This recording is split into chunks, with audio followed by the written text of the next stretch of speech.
வணக்கம் மக்களே, நான் தான் உங்க ஜாக்சன். ஸோ எஸ்பிஐ கிளர்க்கோட பிலிம்ஸ் ஹால் டிக்கெட் அவுட் ஆயிடுச்சு. ஸோ எல்லாருமே டவுன்லோட் பண்ணிக்கோங்க. உங்கள் ஹால் டிக்கெட்டில் வந்து என்ன டைம் போட்டிருக்காங்களோ அதுக்கப்புறம் 1 hour கழிச்சு பார்த்தீங்கன்னா டெய்லியுமே இந்த ஒரு 7-8 நாள் டெஸ்ட் எடுத்து பாருங்க. இன்னும் 1 week தான் இருக்குது எக்ஸாமுக்கு, சரிங்களா? அதே மாதிரி நம்ம நியூ இயருக்கு ஆஃபர் போட்டிருக்கோம் மக்களே. ராயல் பாஸ் பார்த்தீங்கன்னா 3 months, 6 months, 9 months, 1 yearக்கெல்லாம் பார்த்தீங்கன்னா ப்ரைஸ் கம்மி பண்ணி ரொம்ப நல்ல ஆஃபர் போட்டிருக்கோம். ராயல் பாஸ் பர்ச்சேஸ் பண்ணுற லிங்க் டிஸ்கிரிப்ஷனில் இருக்குது, பர்ச்சேஸ் பண்ணிக்கோங்க. ஸோ நீங்கள் எக்ஸாமுக்கு போகும்போது உங்களோட ஒரிஜினல் ஐடி ப்ரூஃபு, அதோட ஜெராக்ஸ் காப்பி, அப்புறம் உங்களோட admit card, 3 passport size photo, இது எல்லாத்தையும் பத்திரமா எடுத்து வச்சுக்கோங்க. இப்போ எல்லாமே ரெடி பண்ணி வச்சுக்கோங்க. மறந்துட்டு எக்ஸாம் போயிடாதீங்க.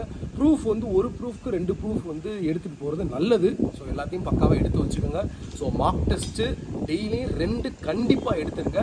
ஹால் டிக்கெட்டில் உள்ள டைமுக்கு 1 hour கழிச்சு, ரிப்போர்ட்டிங் டைமுக்கு 1 hour கழிச்சு பார்த்தீங்கன்னா வந்து டெஸ்ட் எடுங்க. ஏன்னா இந்த 7 நாள் நம்ம ஃபாலோ பண்ணுறதா ரியல் எக்ஸாமில் கரெக்டாக இருக்கும்.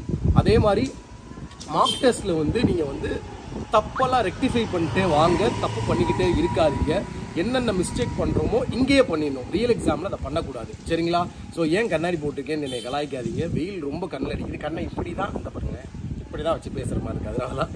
ஸோ உங்களது விடைபெறுவது உங்கள் ஜாக்சன். ராயல் பாஸ் ஆஃபர் போட்டிருக்கோம், மறக்காமல் பர்ச்சேஸ் பண்ணிக்கோங்க. லிங்க் டிஸ்கிரிப்ஷனில் இருக்குது. 10